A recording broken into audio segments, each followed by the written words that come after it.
All of his co-workers were gone. What could it mean? Stanley decided to go to the meeting room. Perhaps he had simply missed a memo.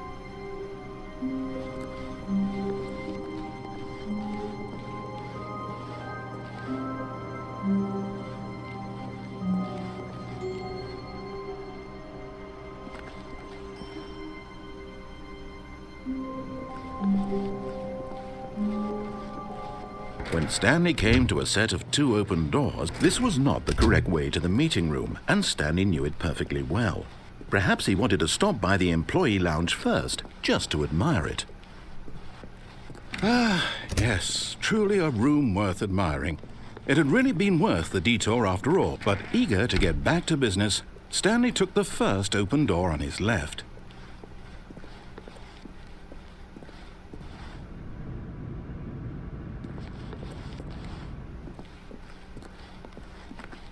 And so he detoured through the maintenance section, walked straight ahead to the opposite door, and got back on track. Yet there was not a single person here either. Feeling a wave of disbelief, Stanley decided to go up to his boss's office, hoping he might find an answer there.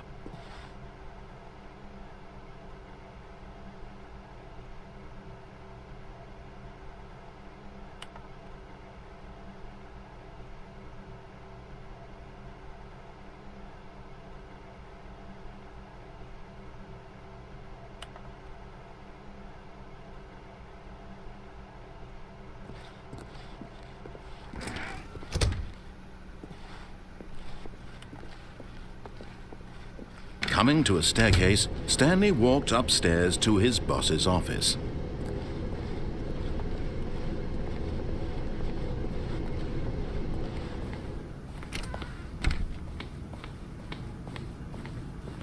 Stepping into his manager's office, Stanley was once again stunned to discover not an indication of any human life.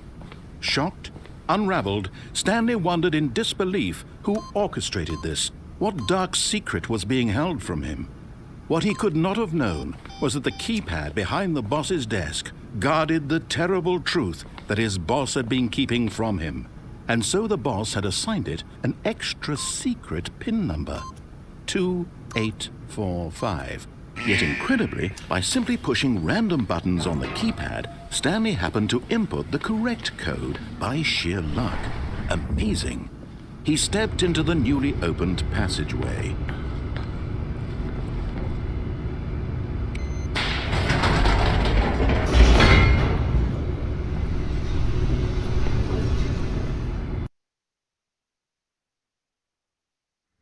Descending deeper into the building, Stanley realized he felt a bit peculiar. It was a stirring of emotion in his chest, as though he felt more free to think for himself, to question the nature of his job. Why did he feel this now, when for years it had never occurred to him? This question would not go unanswered for long. Stanley walked straight ahead through the large door that read Mind Control Facility.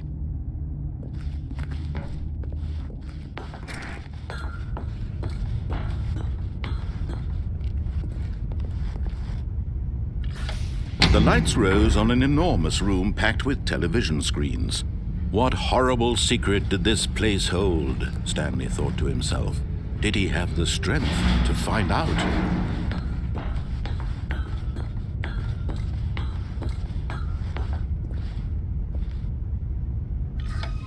Now the monitors jumped to life, their true nature revealed. Each bore the number of an employee in the building, Stanley's co-workers. The lives of so many individuals reduced to images on a screen, and Stanley, one of them, eternally monitored in this place where freedom meant nothing.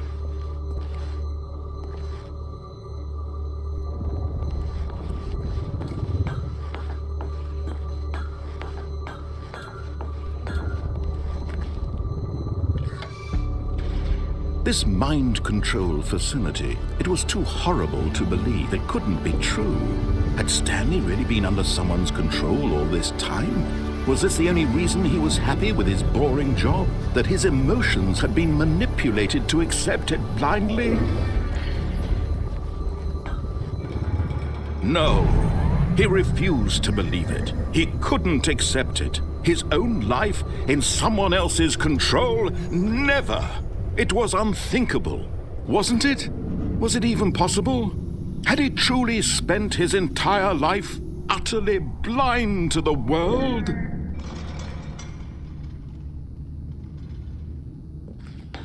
But here was the proof. The heart of the operation.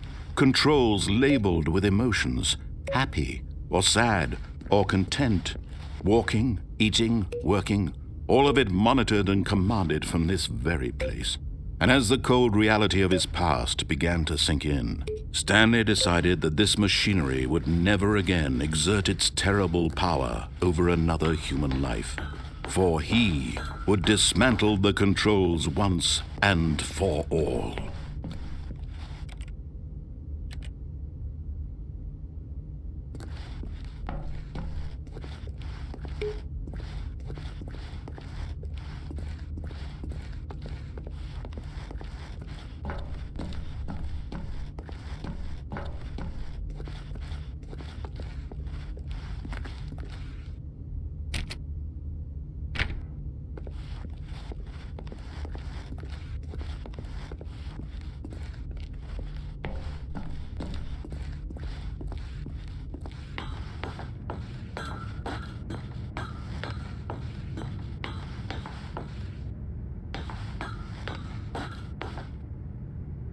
And when at last he found the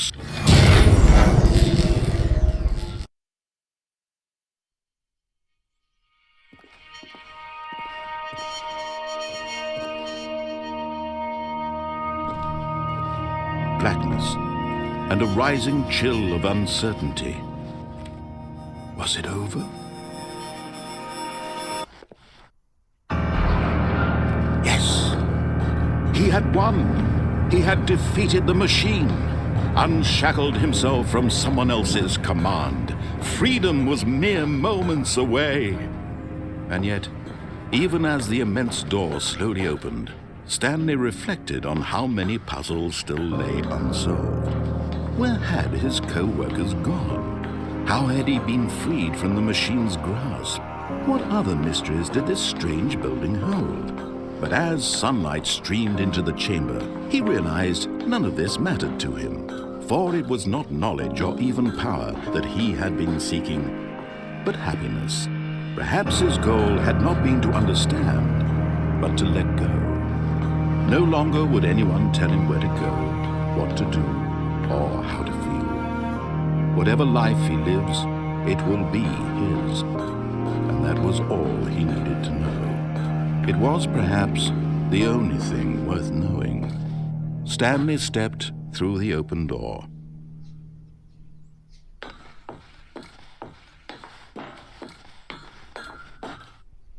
Stanley felt the cool breeze upon his skin, the feeling of liberation, the immense possibility of the new path before him. This was exactly the way, right now, that things were meant to happen. And Stanley was happy.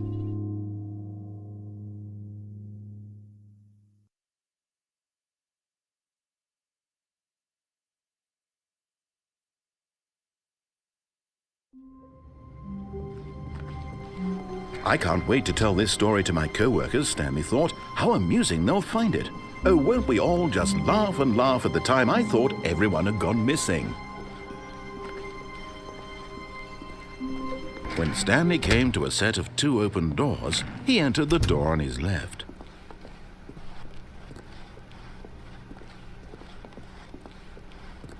Yet there was not a single person here either. Feeling a wave of disbelief, Stanley decided to go up to his boss's office, hoping he might find an answer.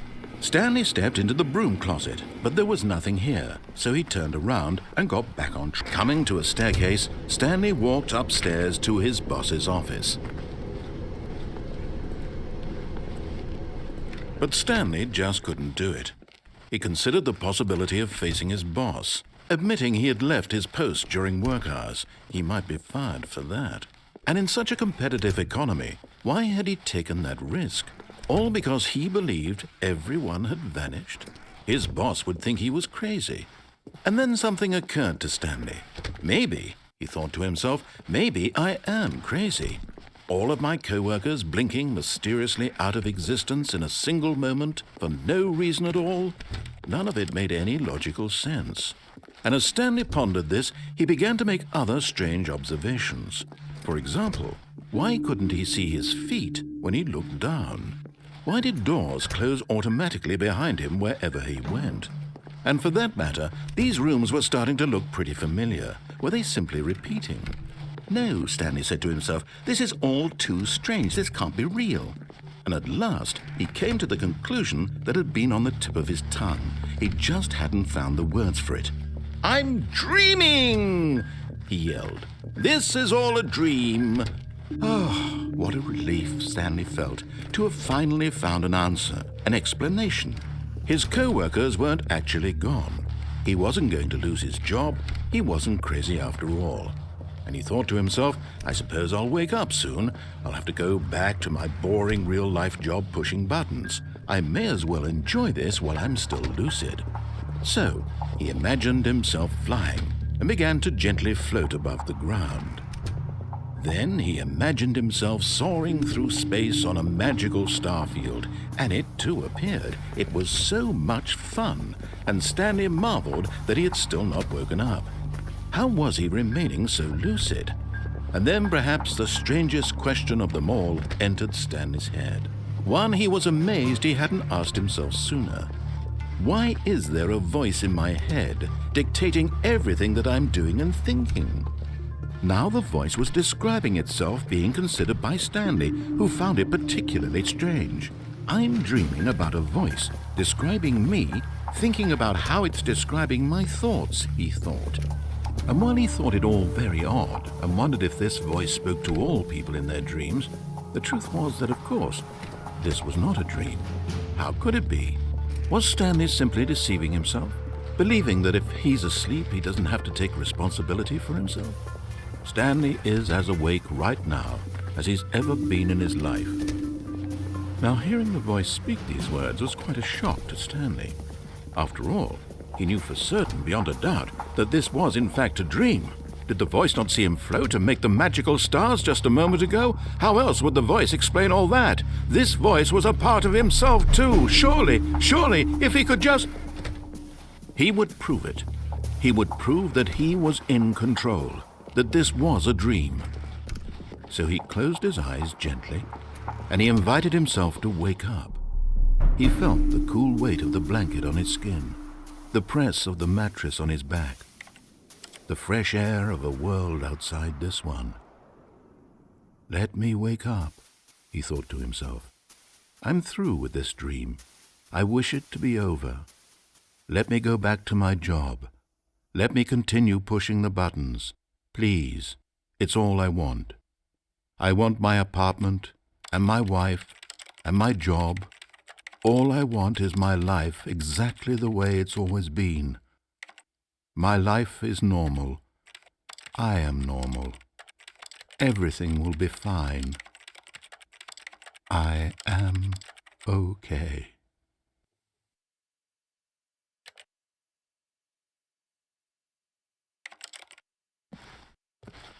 Stanley began screaming.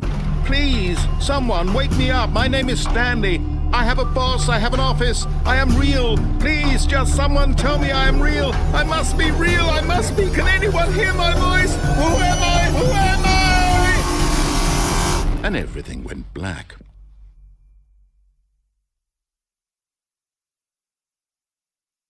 This is the story of a woman named Mariella. Mariella woke up on a day like any other. She arose, got dressed, gathered her belongings, and walked to her place of work.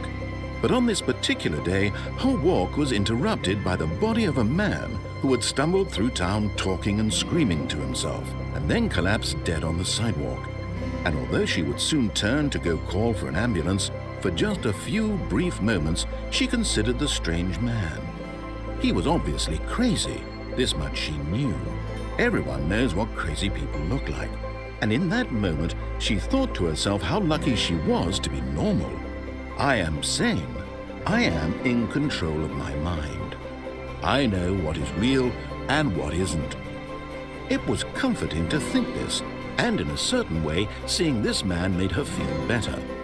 But then she remembered the meeting she had scheduled for that day, the very important people whose impressions of her would affect her career, and by extension, the rest of her life. She had no time for this, so it was only a moment that she stood there, staring down at the body. And then she turned and ran.